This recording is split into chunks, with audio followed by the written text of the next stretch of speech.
Hello everyone, कुकट class में आपका स्वागत है। आज हम विद्यालय आधारित आकलन के बारे में सीखेंगे, समझेंगे और इसी के साथ नए सेशन की शुरुआत करते हैं। तो अगर आप चैनल पर नए हैं तो चैनल को सब्सक्राइब कर दीजिए जल्दी से, और चैनल को लाइक कर दीजिए और चैनल को शेयर कर दीजिए। तो इसी के साथ शुरू करते हैं। विद्यालय आधारित आकलन, स्कूल बेस्ड असेसमेंट। तो एक हमारा जो विद्यालय होता है, विद्यालय में जो विद्यार्थी शिक्षा ग्रहण करते हैं उनका हम एक आकलन करते हैं। एक स्केल होता है, एक पैमाना होता है जिसके अनुसार हम उनका आकलन करते हैं। विद्यालय एक ऐसी संस्था है जहां बच्चों का सभी प्रकार से आकलन व मूल्यांकन किया जाता है। तो विद्यालय आधारित आकलन, विद्यालय शिक्षा बोर्ड द्वारा ली जाने वाली परीक्षाओं के विपरीत स्कूल स्तर पर किया जाता है।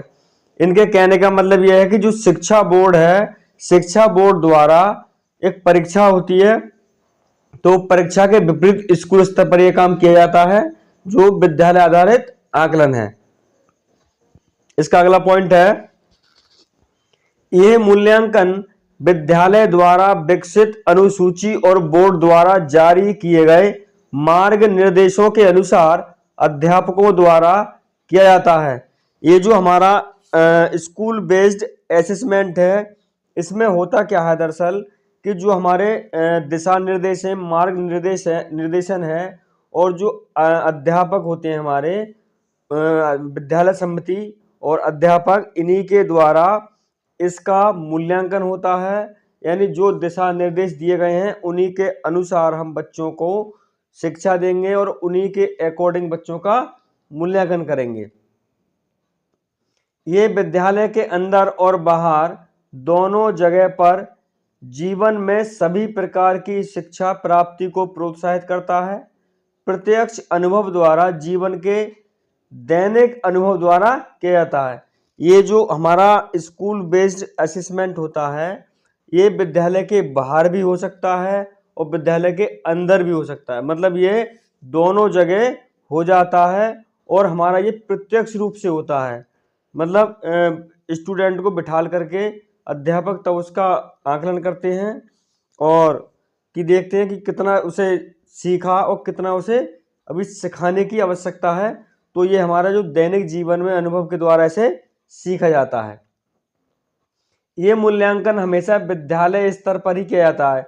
ये जो हमारा स्कूल बेस्ड असेसमेंट है, तो इसे हम केवल विद्यालय स्तर पर ही कर सकते हैं, अन्य किसी स्तर पर नहीं कर सकते हैं। अगला पॉइंट है इसका, विद्यालय आधारित मूल्यांकन की विशेषताएं। मतलब जो हम विद्यालय स्तर पर मूल्यांकन करते हैं उसकी कुछ विशेषता हैं, कुछ इंपॉर्टेंस हैं, कुछ अच्छी बातें, वो हम देखते हैं एक एक करके। यह मूल्यांकन विद्यालय आधारित होता है जहां शिक्षकों को अपने विद्यार्थियों के बारे में जानने का अवसर मिलता है। देखिए, एक ऐसा मूल्यांकन है ये कि इसमें जो हमारे शिक्षक होते हैं उन्हें अपने विद्यार्थियों के बारे में जानने का अवसर मिलता है कि हमारे जो विद्यार्थी हैं वो सही चीज़ सही सीख रहे हैं या नहीं सीख रहे हैं, या उनका सही से मार्गदर्शन हो रहा है। जिस विषय को हम उन्हें पढ़ा रहे हैं, टीच कर रहे हैं, वो उस विषय को सीख रहे हैं या नहीं सीख रहे हैं। तो ये हमारा इस मूल्यांकन की विशेषता हो गई। अब बात करें अगले पॉइंट की। अध्यापक बालक क्या सीखता है, कैसे सीखता है, उनकी सोच का तरीका क्या है, उनकी रुचियों में मनोवृत्ति आदि की पहचान करता है। मतलब अध्यापक को बहुत सारी चीज़ों को ध्यान रखना पड़ता है बच्चे का, कि वो क्या सीख रहा है, कितना सीखा, कैसे सीखा, और उनकी जो सोचने का तरीका है। क्योंकि जैसे बच्चा चाहता है क्लास में, बच्चे के अकॉर्डिंग ही हमें उसे पढ़ाना चाहिए, सिखाना चाहिए। मतलब अगर शिक्षा बाल केंद्रित होगी तो वो शिक्षा बच्चे के प्रति बहुत ज़्यादा सक्रिय रहेगी और बच्चे के लिए पॉजिटिव रहेगी। और अगर अध्यापक केंद्रित शिक्षा होगी तो वो शिक्षा सही नहीं होगी, क्योंकि बाल केंद्रित शिक्षा जो होती है वो केवल बच्चों के लिए ही होती है। अगला पॉइंट देखते हैं, ये प्रणाली अधिक व्यापक, विस्तृत एवं सतत है। मतलब ये जो प्रणाली है बहुत बड़ी है, सटीक है और लगातार चलने वाली प्रणाली है। अगला पॉइंट है इसका मुख्य लक्ष्य शिक्षार्थी को सुनियोजित अधिगम और विकास की ओर अग्रसर करने में सहायता देना है। इसका मुख्य जो कारण है, वो जो मुख्य लक्ष्य है इस विधि का, कि जो विद्यार्थी हैं उन्हें ठीक से सिखाना और उन्हें विकास की ओर अग्रसर करने में सहायता प्रदान करना। अगला पॉइंट है हमारा, ये मूल्यांकन बाल केंद्रित होने के साथ साथ विद्यालय केंद्रित भी है। इसमें बाहर का कोई भी शामिल नहीं हो सकता। ये जो हमारा मूल्यांकन है, जो हमारा असेसमेंट है, मतलब स्कूल बेस्ड असेसमेंट है, ये केवल बाल केंद्रित है। और दूसरी सबसे इम्पोर्टेंट बात यह है कि इसमें बाहर का कोई भी आदमी पार्टिसिपेट नहीं कर सकता, शामिल नहीं हो सकता। ये केवल स्टूडेंट के लिए है, वो भी विद्यालय के अंदर, और ये बाल केंद्रित है। अगला पॉइंट है हमारा, ये पूरी तरह से विद्यालय आधारित है और अध्यापक द्वारा किया जाता है। मतलब ये जो है हमारा, ये असेसमेंट केवल और केवल विद्यालय आधारित है और इसे अध्यापक द्वारा ही किया जाता है। अदर पर्सन या अदर व्यक्ति इसे नहीं कर सकता। ये केवल विद्यालय आधारित है और अध्यापक द्वारा किया जाता है। अगला पॉइंट है, ये बहुआयामी होता है। ये शिक्षार्थियों के सामाजिक, भावात्मक, शारीरिक, बौद्धिक विकास से संबंधित होता है। अच्छा, ये बहुत सारी चीज़ों में होता है, मतलब बहुआयामी है, ये बहुत सारे आयामों में भी होता है ये। और ये शिक्षार्थियों को मतलब सामाजिक यानी सोशली डेवलपमेंट करता है शिक्षार्थियों का। भावात्मक मन इमोशनल, जो हमारे संवेग होते हैं, संवेगों के प्रति उन्हें जागरूक करता है। अच्छा, शारीरिक यानी फिजिकली उनका डेवलप करता है। और बौद्धिक यानी मेंटली विकास भी इसी के द्वारा होता है। मतलब जो हमारा स्कूल बेस्ड असेसमेंट होता है, तो इसके द्वारा क्या क्या होता है, सोशली और हमारा इमोशनली और हमारा फिजिकली और हमारा ये मेंटली जो डेवलपमेंट है वो इसी के द्वारा होता है। इसीलिए इसे कहा गया है कि ये बहुआयामी होता है। अगला है हमारा विद्यालय आधारित आकलन के उद्देश्य। अभी हमने जिनके बारे में सीखा या पढ़ा वो थी विशेषताएं, और अब जो बात करेंगे वो विद्यालय आधारित आकलन के उद्देश्य। मतलब इस आकलन का उद्देश्य क्या है, एम क्या है, लक्ष्य क्या है, मतलब क्यों बनाया हमने ये विद्यालय आधारित आकलन, क्या उद्देश्य है इसका। तो डालते हैं पहले पॉइंट पे नजर, बच्चों पर पड़ने वाले दबाव को कम करना। मतलब जो बच्चों पे दबाव पड़ता है, गार्जियंस का, स्कूल का, टीचर्स का, उस दबाव को कम करना इसका उद्देश्य है। मतलब ये जो आकलन है स्कूल बेस्ड असेसमेंट, इसका पहला जो उद्देश्य है कि बच्चों पर जो दबाव है उसे कम किया जाए। अगला पॉइंट है मूल्यांकन को व्यापक और नियमित बनाया जाए। मतलब जो हम असेसमेंट करते हैं, मूल्यांकन करते हैं, आकलन करते हैं बच्चे का, तो उसे जो है नियमित बनाया जाए, मतलब लगातार करें, क्रम से करें और व्यापक भी होना चाहिए वो। अगला है निदान और उपचार के साधन की व्यवस्था करना। मतलब जो हम निदान कर रहे हैं, डायग्नोस्ट कर रहे हैं, कहने का मतलब अगर कोई हमारे जैसे फॉर एग्जांपल डॉक्टर के पास कोई पेशेंट जाता है तो डॉक्टर पहले उसे डायग्नोस करेगा, मतलब उसे बताएगा कि तुम्हें ये समस्या है, फिर उसके बाद उसका निदान करेगा। यानी कि पहले हम उसे बताएंगे कि ये प्रॉब्लम है, फिर हम उसका निदान करेंगे। तो ये डायग्नोस और उपचार दोनों अलग अलग चीज़ें, इन सारी चीज़ों के साधनों की व्यवस्था करना, ये इस मूल्यांकन का उद्देश्य है।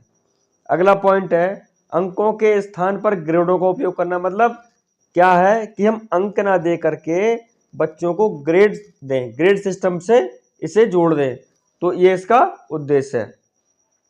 अगला है बच्चों को करके सीखने पर बल देना। मतलब जो हमारे बच्चे हैं उन्हें ज़्यादा से ज़्यादा प्रयोग कराएं, एक्सपेरिमेंट कराएं, भ्रमण कराएं, ताकि जो नई चीज़ देखें और उन्हें करके वो सीखें, ये इसका उद्देश्य है।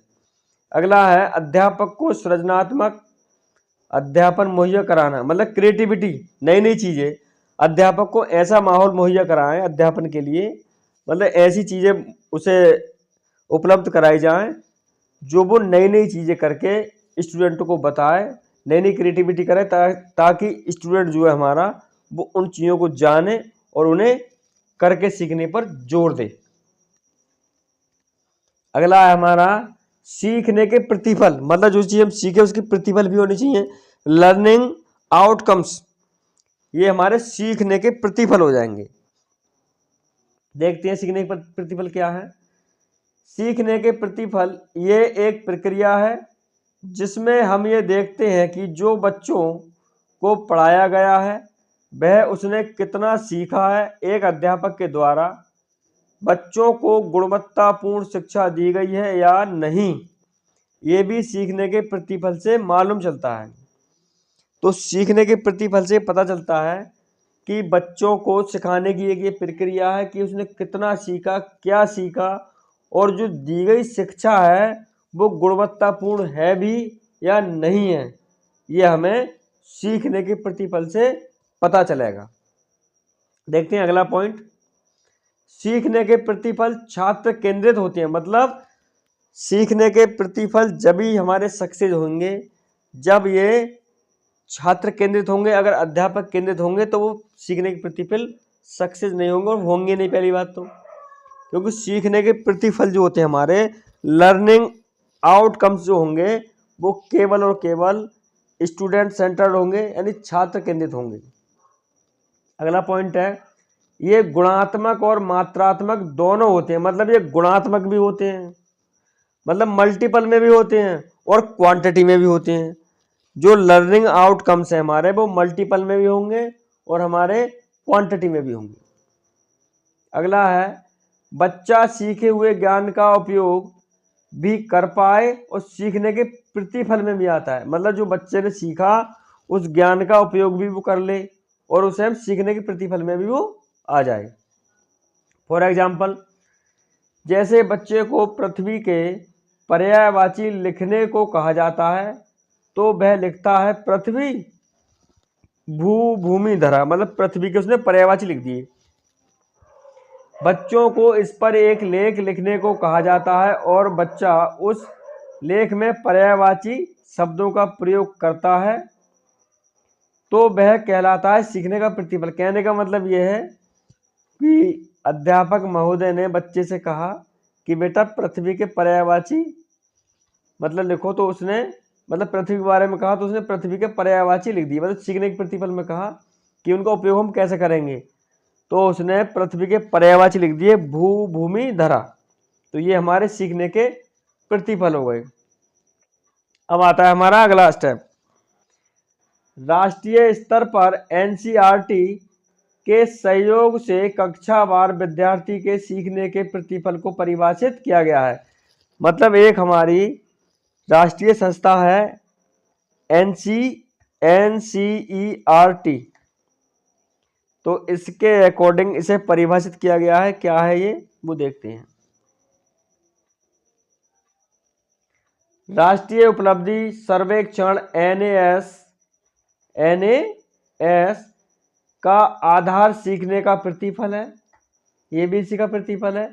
अगला है इसी आधार पर राज्य की विद्यालय शिक्षा की शैक्षिक मापन भी किया, मतलब जो हमारी एनसीईआरटी संस्था है उसका जो नेशनल लेवल पे जो हमारी शिक्षा है वो इसके अकॉर्डिंग होती है, और जो हमारी स्टेट लेवल की होती है मतलब एससीईआरटी जो संस्था है तो वो भी हमारी एनसीईआरटी के अकॉर्डिंग ही काम करती है। अगला है बच्चों ने कक्षा में क्या सीखा है, इन्हीं मानदंडों को सीखने के प्रतिफल के रूप में परिभाषित किया जाता है। मतलब यह है कि बच्चों ने क्लास में क्या सीखा और हम उन्हीं मानदंडों के आधार पर उसे परिभाषित कर सकते हैं। अब बात करते हैं गुणवत्तापूर्ण शिक्षा। गुणवत्तापूर्ण शिक्षा ऐसी शिक्षा जिसका उपयोग आप भावी जीवन में कर सकें, गुणवत्तापूर्ण शिक्षा कहलाती है। इनके कहने का तात्पर्य यह है कि ऐसी शिक्षा जिसका उपयोग हम आने वाले समय में या अपने अग्रिम जीवन में कर सकें वो हमारी गुणवत्तापूर्ण शिक्षा कहलाएगी। अब आते हैं सीखने के प्रतिफल की आवश्यकता। मतलब जो हमने प्रतिफल सीखे उसकी क्या इंपॉर्टेंस है, क्या आवश्यकता थी, वो हम अभी चर्चा करेंगे। तो पहला पॉइंट है हमारा, निशुल्क एवं अनिवार्य बाल शिक्षा अधिकार अधिनियम 2009 के अंतर्गत प्रत्येक विद्यार्थी की गुणवत्तापूर्ण शिक्षा देने के लिए सीखने के प्रतिफल आवश्यक हैं। मतलब जो हमारी सेंट्रल गवर्नमेंट है उसने एक बाल शिक्षा अधिकार अधिनियम 2009 के अंतर्गत ये जारी सूचना की थी कि प्रत्येक विद्यार्थी को गुणवत्तापूर्ण शिक्षा दी जाए, ये हमारे सीखने के प्रतिफल में मौजूद है। अगला पॉइंट देखते हैं, आयु के आधार पर गुणवत्ता युक्त शिक्षा को सुनिश्चित करने के लिए आवश्यकता है। मतलब जो हमारी एज है, एज के अकॉर्डिंग भी हम गुणवत्तापूर्ण शिक्षा को सुनिश्चित कर सकते हैं। अगला है, शिक्षा के उद्देश्य की पूर्ति हो रही है या नहीं, इसके लिए भी इसकी आवश्यकता है। मतलब जो हमारा शिक्षा का उद्देश्य है वाकई अगर उसकी पूर्ति हो रही है सही में, तो भी इसकी आवश्यकता है। अगला पॉइंट है, राज्य को राष्ट्रीय स्तर पर उच्च स्थान पर ले जाने के लिए आवश्यक। मतलब एक शिक्षा ऐसा माध्यम है जो अपने अपने राज्य को उच्च स्तर पर ला सकती है, अन्यथा ऐसी कोई चीज नहीं है जो अपने राज्य को उच्च स्थान पर ले जा सके। शिक्षा के द्वारा ही ऐसा संभव है। अब आता है सीखने के प्रतिफल के उद्देश्य। मतलब जो हमारे सीखने के प्रतिफल हैं उनके क्या क्या उद्देश्य थे, तो एक एक करके सब उद्देश्यों के बारे में जानेंगे अभी। पहला पॉइंट देखते हैं, अनिवार्य शिक्षा अधिनियम 2009 के अनुसार 6 से 14 वर्ष के आयु वर्ग के बच्चों को गुणवत्तापूर्ण शिक्षा दी जाए। भारत सरकार द्वारा अनिवार्य शिक्षा अधिनियम 2009 के अंतर्गत ये सुनिश्चित किया गया था कि जिन बच्चों की आयु 6 वर्ष से 14 वर्ष के बीच है तो उन्हें गुणवत्तापूर्ण शिक्षा और निःशुल्क शिक्षा दी जाए। ये हमारे भारत सरकार ने शिक्षा अधिनियम 2009 के अंतर्गत कहा था। अगला पॉइंट है, बालकों के सीखने एवं निरंतर प्रगति स्तर को जांचने के लिए विषय की प्रकृति, विशेषताओं, शिक्षण विधियां एवं सीखने के प्रतिफल को समन्वित रूप से समझना। मतलब जो हम विषय पढ़ा रहे हैं बच्चों को या बच्चे विषय पढ़ रहे हैं उसमें जो शिक्षण विधियां, उन्हें सीखने के प्रतिफल और हमारे जो स्तर को जांच करने के लिए विषय की प्रकृति, इन सारी चीजों को बालकों को सिखाने में जो प्रगति या स्तर को जांचने के लिए विषय की प्रकृति, विशेषताओं, शिक्षण विधियों और जो इनके हमारे प्रतिफल हैं वो सब समन्वित रूप से उन्हें समझना, ये हमारे दूसरे पॉइंट में कहा गया है। पॉइंट अगला, शिक्षा की गुणवत्ता में सुधार लाना। मतलब जो हमारी शिक्षा की गुणवत्ता है उसमें हमें सुधार लाना, ये हमारे इसमें सीखने के प्रतिफल के उद्देश्य में शामिल है। अगला है, शिक्षण को सब्जेक्ट नॉलेज तक सीमित ना रखकर विद्यार्थी का सर्वांगीण विकास करना है। मतलब इसका सीखने के प्रतिफल का एक उद्देश्य है कि हमें विद्यार्थी को केवल सब्जेक्ट नॉलेज के लिए नहीं पढ़ाना है, जो उसकी शिक्षा हो रही है, शिक्षा ग्रहण कर रहा है, वो जो गुणवत्तापूर्ण शिक्षा हो रही है उसका हमें सर्वांगीण विकास करना है। मतलब जो गुणवत्तापूर्ण शिक्षा है उसमें सर्वांगीण विकास करना है हम विद्यार्थी का। अगला पॉइंट है, विद्यार्थी के सीखने के संदर्भ में अभिभावकों को जागरूक बनाने के लिए बच्चों की उपलब्धि एवं प्रकृति को शिक्षक द्वारा अभिभावकों के साथ साझा करना। मतलब ये भी इसका उद्देश्य है, सीखने के प्रतिफल के उद्देश्य में शामिल है कि विद्यार्थी जो स्कूल में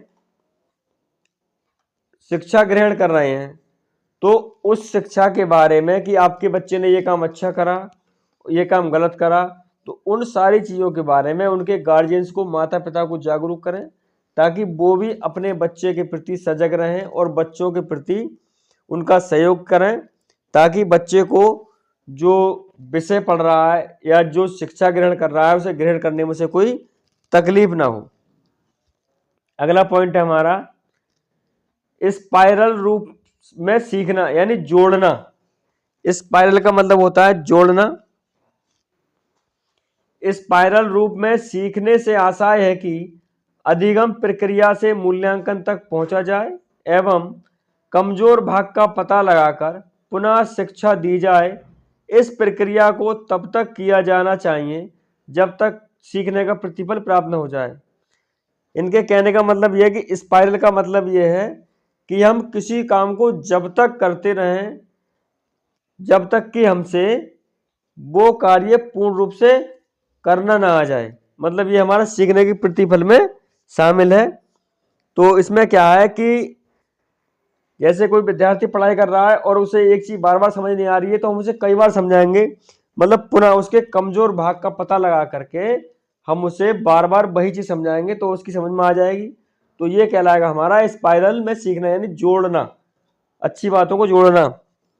तो गाइज चैनल को सब्सक्राइब कर लीजिए हमारे, अगर चैनल पर नए हैं तो चैनल को सब्सक्राइब करें और वीडियो को लाइक करें, शेयर करें, कमेंट करें।